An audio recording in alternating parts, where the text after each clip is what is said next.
Hello, guys. Welcome to my channel. Well, guys, like I was going through my phone and I saw a video of Candace Owens with her husband, married Candace Owens with George Farmer. Like, wow.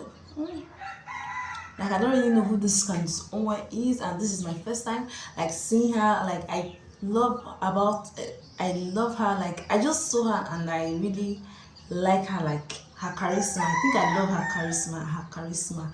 Let's get into this video and watch how Candace Owens met her lovely husband. Let's check it out. Yeah. So when did you move to America? Moved over in 2019. In For marriage? Yeah, pretty much so Candace and I met in December of 2018, and we got engaged very quickly after 17 days. And Thursday just looked up. What? Yeah, it was one of those things. I mean, it was very much a God thing. The Lord was in control of that whole process, and I mean, it was quite the full story is quite entertaining. I mean, the full story was she actually came to London to do an event with the organization she was with at the time, which was called Turning Point. And even the build up to that story is quite funny. So she basically, Charlie Kirk, who runs Turning Point, and Candace were kind of doing a speaking tour of the US. And UK, you mean? Or? No, this was still when they were in the US, okay. Right? And she said to him one day, she was like, I feel like we should go and do some events in England. We should go and do some events in London. And Charlie sort of was like, okay, well, they'd sort of been thinking about doing something or a sister organization in the UK. And so she then became very belligerent about it. And when she looks back on it now, she says, I had no idea why I was so belligerent about going to the UK. But there was this kind of great calling that she felt that we needed to go and do this event in London. We should get the Turning Point UK chapter on the map, etc., etc.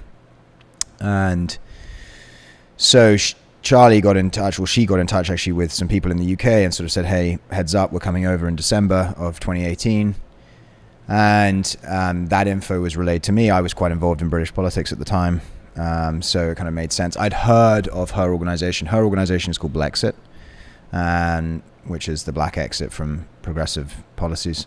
And, I was very involved in Brexit. So, it was kind of like a synergy there. Mm-hmm. And she came over and we did this event. They did an event at the Royal Automobile Club in London in 2018, which was for about 300, I would say 300 to 400 people, and I was in the audience, and something about her demeanor just kind of instantly struck me. I mean, it was very unusual. I remember messaging a friend of mine, a couple of days afterwards, just being like, there's something different about this girl. There's something different about. Had you met her yet, or just seen her from stage? We'd shaken hands, and that was it. And then the next night, I organized this dinner for a whole group of people. So it was her and Charlie as well, and they actually turned up 3 hours late because they were doing a podcast in the countryside. And so when they came back into town, it was kind of like 3 hour late, but we sort of got to know each other a little bit better. And then the next week I flew over to the States to see her speaking at a conference in Florida. And nothing had been said. Like there had been no romantic overtures at all at any of this point. It had all just been very kind of above board and talking about politics and engaging in kind of philosophical conversations. And then at the end of December, we started. I called her a couple of times just to kind of chat, and again, just had these long, like prolonged conversations, which were mainly about politics and trying to understand what she wanted to do in life.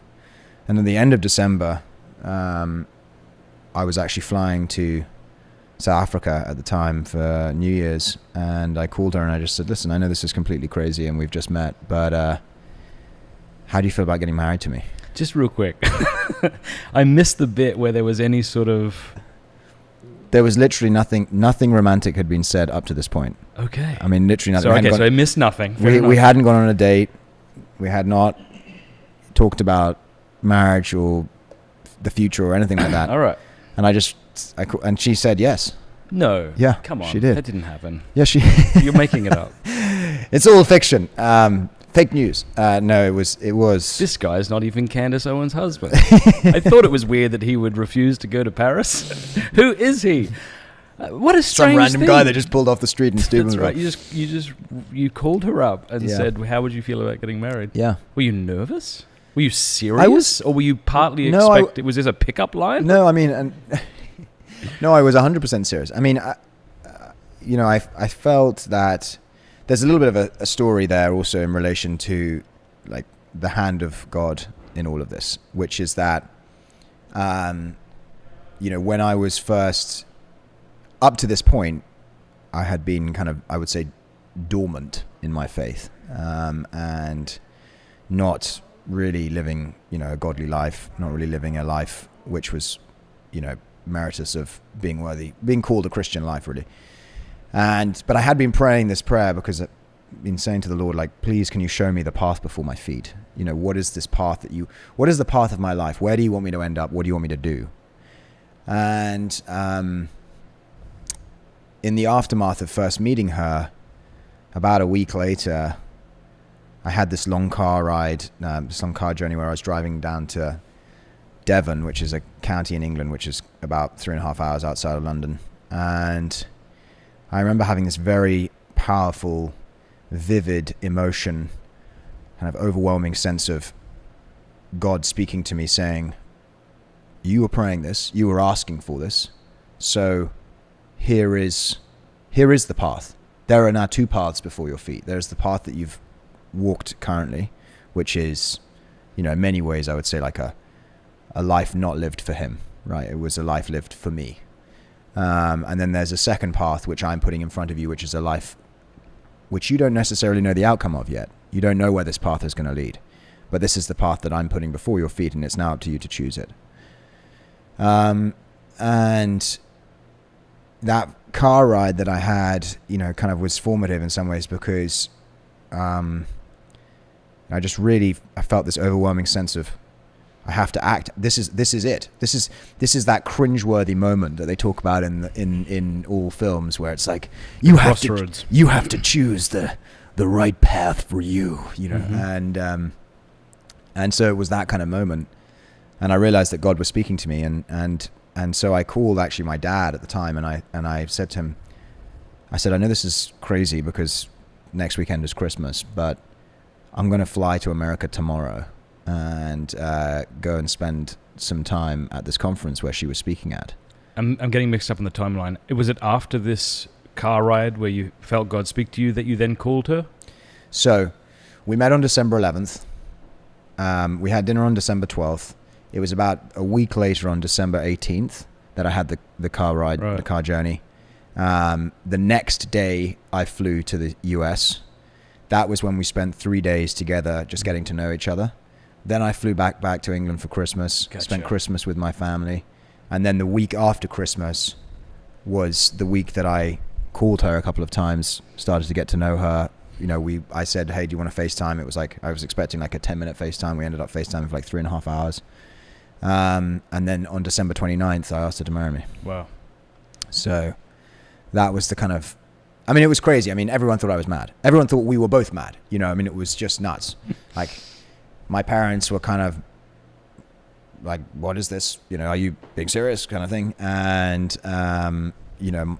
one of my sisters was sort of, she actually just laughed about the whole thing. She was just like, this is so not you, but it's also very you, and so she came out with that line, which I thought was quite a funny way of putting it.